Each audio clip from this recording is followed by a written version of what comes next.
안녕하세요. 오늘 저희랑 같이 좀 깊이 파고 들어볼 이야기가 있는데요. 아주 오래된 우화죠. 달과 그녀의 어머니입니다. 네, 안녕하세요. 청취자께서 저희한테 위키피디아 발췌문이랑 또 우화 본문 텍스트를 보내주셨어요. 네, 그래서 이걸 바탕으로 이 매력적인 이야기 속으로 한번 들어가 보려고 합니다.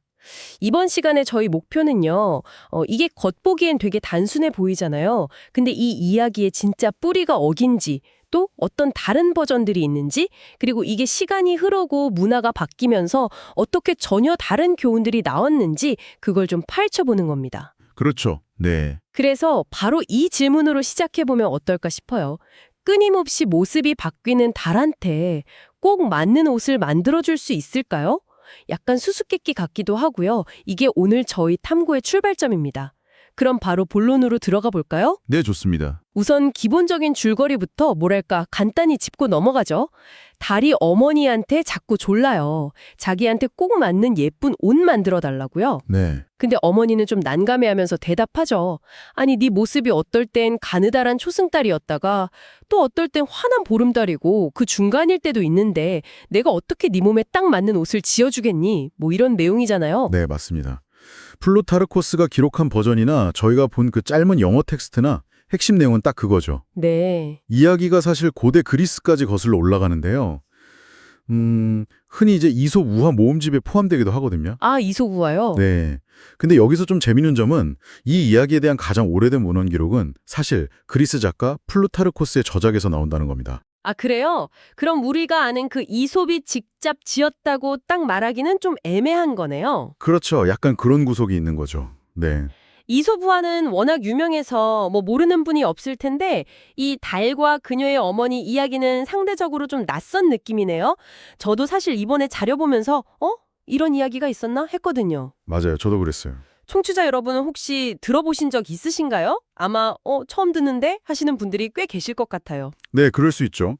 이게 플루타르코스가 쓴 현자들의 향연, 모랄리아라고도 하는데 그 글을 보면요. 이 이야기가 고대 그리스의 7현자 중 한 명인 클레오블루스가 소개하는 형식으로 나와요. 아, 현자가 직접 소개를요? 네, 클레오블루스가 이게 자기 딸 클레오블리나라는 딸이 지어서 남동생한테 들려준 이야기다. 이렇게 전해요. 와, 딸이 지었다고요? 네.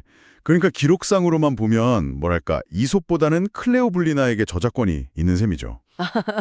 하하, 그러네요. 되게 흥미로운데요? 네. 참고요. 이 우화는 그 이솝 우화들을 분류하는 페리 인덱스라는 목록이 있거든요.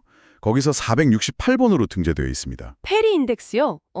그건 뭐죠? 번호까지 매겨져 있다니 되게 체계적인데요? 네, 그 페리 인덱스라는 게 학자들이 이솝 우화나 그와 관련된 고대 우화들을 쫙 정리해서 번호를 매겨 놓은 목록이에요. 468번이라는 건 학계에서 이 이야기를 공식적으로 분류하고 연구 대상으로 삼고 있다 이런 의미죠. 아하, 누가 만들었는지 좀 불분명한 오래된 이야기들의 계보를 추적하는데 중요한 단서가 되기도 하고요. 이야, 그런 의미가 있었군요. 이야기가 이렇게 여러 사람을 거쳐서 전해지고 또 누구 작품인지에 대한 설도 막 분분하고 이런 점 자체가 아주 오래된 이야기들이 가진 어떤 생명력 같은 걸 보여주는 것 같아서 흥미롭습니다. 맞아요, 맞아요. 원작자가 누군지 딱 떨어지지 않는 그런 모호함이 오히려 매력적으로 느껴지기도 하고요. 그렇죠. 네. 자, 그럼 이제 이 이야기의 핵심으로 넘어가 보죠. 바로 교훈인데요. 이게 진짜 흥미로운 부분인 것 같아요. 이야기는 하나인데 여기서 뽑아내는 의미는 시대마다 또 사람마다 정말 다릅니다. 네, 그렇죠. 그 플루타르코스를 통해 전해진 그러니까 클레오블로스가 원래 제시했다고 알려진 그 해석은요. 상당히 좀 날카로워요. 날카롭다고요? 네. 그는 이 이야기를 통해서 어리석고 가치 없는 사람에게는 적용할 수 있는 소유의 척도가 없다. 이렇게 말합니다. 한마디로 좀 변덕스럽고 실속 없는 사람을 꼬집는 거죠. 소유의 척도가 없다. 네. 심지어 이런 유형의 사람을 그 앞날 생각 안 하고 막 흥청망청 사는 개에 비유한 이솝의 다른 우화가 있거든요. 그걸 끌어오기까지 해요. 초점은 명확히 어리석음 그리고 무가치함에 있었던 거죠. 근데 달의 변화는 그냥 자연스러운 현상이잖아요.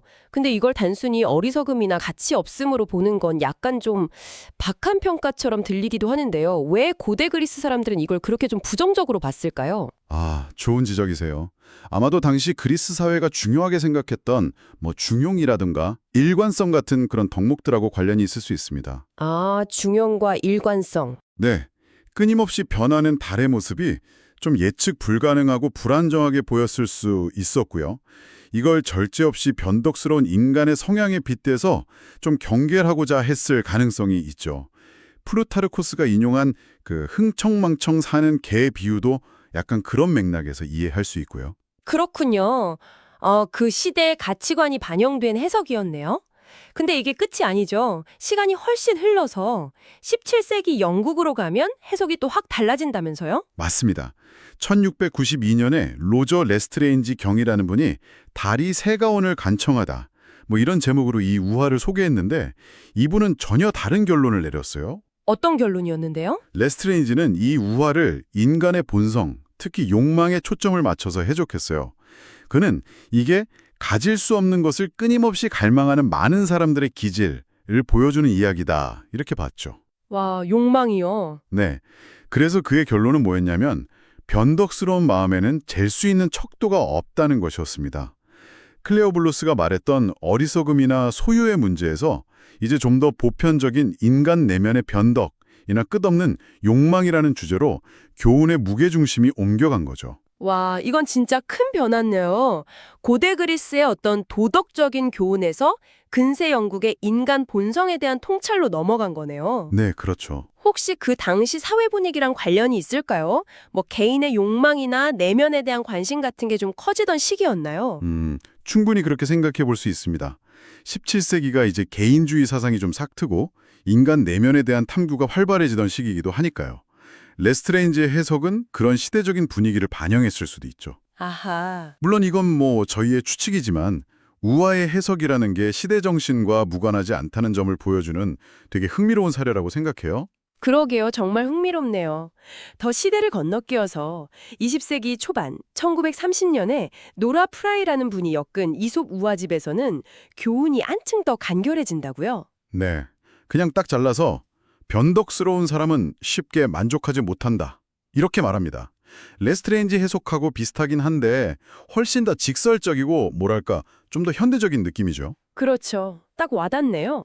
네, 그리고 더 최근에는 2000년에 아브라함 아로에티라는 작가가 이 우화를 시 형식으로 각색하면서 또 다른 가치를 강조해요. 이번엔 또 어떤 가치죠? 바로 일관성입니다. 일관성. 네, 그의 시를 요약하면 대략 이런 내용이에요. 초승달이든 보름달이든 난 모양이든 제발 하나로 좀 정해요. 이렇게 변덕 부리지 말아요. 내가 간절히 부탁합니다. 뭘 하든 항상 일관성을 가지세요. 이건 또 완전히 새로운 관점이죠. 와. 이전의 해석들이 주로 좀 부정적인 측면, 그러니까 어리석음, 욕망, 변덕 이런 걸 지적했다면 아로에티는 일관성이라는 긍정적인 덕목을 직접적으로 요구하는 방식으로 이야기를 재해석한 겁니다. 정말 놀랍네요. 핵심 줄거리는 거의 그대로인데 수백 년, 수천 년에 걸쳐서 사람들이 이 이야기에서 읽어내는 메시지가 이렇게까지 달라질 수 있다뇨. 그렇죠. 마치 카멜레온 같아요, 이야기가. 이건 단순히 이야기가 재밌다는 걸 넘어서 각 시대를 살았던 사람들이 뭘 중요하게 생각했고 어떤 문제에 골몰했는지를 보여주는 거울 같다는 생각도 드네요. 정확합니다. 바로 그 점이 우화 연구의 묘미이기도 하죠. 이게 고정된 텍스트가 아니라 살아 숨쉬면서 시대와 함께 변화하는 이야기라는 거. 네. 그래서 지금 이 이야기를 듣고 계신 청취자 여러분께도 한번 질문을 던지게 됩니다. 여러분에게 오늘날 이 우화는 어떤 의미로 다가오시나요? 혹시 여러분만의 또 다른 해석은 없으신가요? 이렇게 시대에 따라 교훈이 변하는 것도 참 흥미롭지만요. 이 이야기가 그리스라는 특정 지역을 넘어서 어떻게 퍼져나갔는지 그걸 봐도 또 다른 재미있는 측면을 발견할 수 있더라고요. 그냥 영어권에서만 알려진 게 아니었어요. 네, 그렇습니다. 자료에 따르면 이탈리아에서도 기록을 찾을 수 있어요. 마르첼로 아드리아니 2세라는 인물이 기록했고 나중에 베일이라는 목사가 이걸 영어시로 번역하기도 했고요. 아, 이탈리아에도 있었군요. 네, 더 흥미로운 건 세르비아 버전인데요. 세르비아요? 네, 달에게 옷이 없는 이유라는 제목으로 변형된 이야기가 전해진대요. 여기서는 어머니 대신에 제단사가 등장합니다. 오, 재단사가 나온다고요? 그건 좀 다른데요. 어떻게 달라요? 제단사가 달의 치수를 재고 옷을 만들려고 하는데 달 크기가 계속 변하니까 아시겠죠? 아, 그래서 도저히 맞출 수가 없는 거구나. 네, 그렇죠. 결국 재단사는 막 두 손 두 발 다 들고 포기한 채 도망가 버린다는 그런 내용입니다. 어머니의 그 난처함 대신에 재단사의 좌절과 포기라는 좀 더 극적인 요소가 들어간 거죠. 하하, 재밌네요. 네. 그리고 러시아의 유명 아동 문학가 사무엘 말샤크도 이 세르비아 버전을 바탕으로 러시아어 시를 썼다고 하니까 이야기가 정말 유럽 전역으로 퍼져나가면서 각 문화에 맞게 조금씩 각색된 흔적을 엿볼 수 있습니다. 어머니 대신 재단사라니 진짜 재밌는 변주네요. 이야기가 마치 여행을 하면서 그 현지 옷으로 갈아입는 것처럼 느껴져요. 그렇죠. 딱 그런 느낌이죠. 이런 문화적인 각색 과정을 살펴보는 것도 우화의 또 다른 매력인 것 같습니다. 네, 맞아요. 문화적인 발자취 이야기가 나온 김에 조금만 더 덧붙이자면 이 우화를 그린 사파는 생각보다 그렇게 많지는 않다고 해요. 아, 그런가요? 네. 그래도 유명한 사파가 아설 레컴이나 아까 잠깐 언급했던 노라 프라이의 책에 실린 사파들이 남아있다고 하네요. 특히 아서레컴 그림은 그 특유의 몽환적이고 환상적인 분위기로 잘 알려져 있잖아요. 아, 네네, 그쵸. 시각예술뿐만 아니라 음악으로도 표현된 사례가 있어요. 리즈 네델라라는 현대 작곡가가 오보에와 피아노를 위한 우아라는 모음곡 중 하나로 이 이야기를 다루었다고 합니다. 음악으로요? 오! 네, 비록 짧게 언급된 정보지만 이런 사례들은 우아가 단순히 그냥 옛날 이야기 칙 속에 박제된 게 아니라 오늘날에도 여전히 예술가들에게 영감을 주면서 다양한 형태로 살아 숨쉬고 있다는 걸 보여주는 거죠. 그렇네요. 정말 생명력이 긴 이야기네요. 그리고 신화적인 배경도 빼놓을 수는 없겠죠? 우화 속에서는 이름이 나오지는 않지만 고대 그리스 신화에서 달은 보통 여신 셀레네로 인격화되잖아요. 아, 셀레네. 네. 그리고 셀레네의 어머니는 티탄족 여신인 테아로 여겨지곤 하죠. 물론 우화가 신화를 직접적으로 이야기하는 건 아니지만 이런 신화적 배경을 알고 보면 이 이야기가 탄생한 고대 그리스 문화의 어떤 풍요로운 토양 같은 걸 어렴풋이나마 짐작해 볼 수 있습니다. 아, 그렇군요. 신화랑 연결해서 생각해보니 더 깊이가 느껴지네요. 자, 그럼 오늘 저희가 함께 살펴본 이 모든 것들을 좀 정리해볼 시간인 것 같습니다. 달이 어머니에게 옷 한 벌 맞춰달라는 어떻게 보면 참 소박한 요청에서 시작했잖아요. 네, 그 뿌리를 찾아서 고대 그리스 신화, 또 현자들의 이야기까지 거슬러 올라가 봤고요. 플루타르코스가 전한 어리석음에 대한 경고에서 출발해서 레스렌즈가 읽어낸 끝없는 욕망, 노라프라이의 변덕스러움, 그리고 아류에티의 일관성에 대한 현대적인 요구까지 시대에 따라 정말 카멜레온처럼 변모해온 교훈들을 따라가 봤습니다. 네, 정말 다양했죠. 그리고 이 이야기가 유럽 곳곳으로 퍼져나가면서 재단사가 등장하는 등 흥미롭게 변주되는 모습까지 확인했네요. 이것을 좀 더 넓은 시각에서 바라보면요. 이번 탐구를 통해서 우리는 우화라는 장르 자체가 가진 그 놀라운 생명력을 확인할 수 있었던 것 같아요. 생명력이요? 네. 한번 만들어지면 그대로 굳어버리는 그런 박제된 텍스트가 아니라 시대를 관통하면서 사람들의 생각이나 가치관을 반영하고 또 때로는 질문을 던지면서 끊임없이 재해석되고 새롭게 태어나는 그런 살아있는 이야기라는 거죠.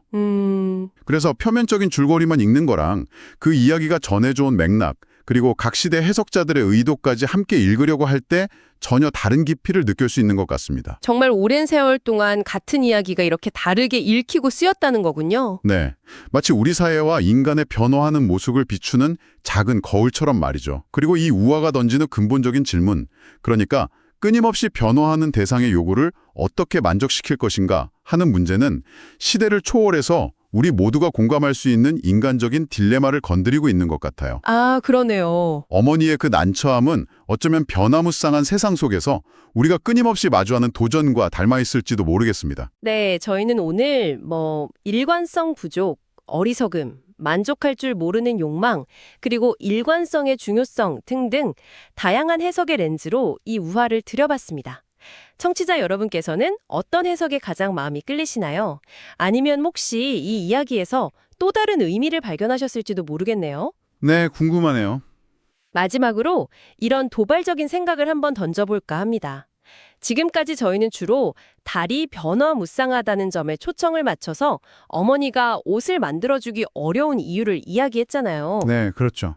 달의 변화 때문이라고 봤죠. 그런데 만약에요, 어머니가 겪는 어려움이 달의 예측 불가능성 때문만이 아니라 어쩌면 어머니 자신이 가진 기술이나 도구, 혹은 세상을 바라보는 그 고정된 관점의 한계 때문이었다면 어떨까요? 아, 어머니의 한계요. 네, 정말로 지혜롭고 뛰어난 창조자였다면 변화 그 자체를 좀 끌어안고 이해해서 끊임없이 변화하는 달에게도 어떤 식으로든 맞는 무언가를 선사할 방법을 찾아낼 수 있지 않았을까요? 생각해 볼 문제네요. 이것은 우리가 삶에서 예측 불가능한 상황이나 끊임없이 변화하는 사람들을 대하는 방식에 대해, 그리고 어쩌면 우리 자신의 유연성에 대해 한 번쯤 던져볼 만한 질문이 아닐까 싶습니다. 청취자 여러분도 한번 생각해 보시면 좋겠습니다.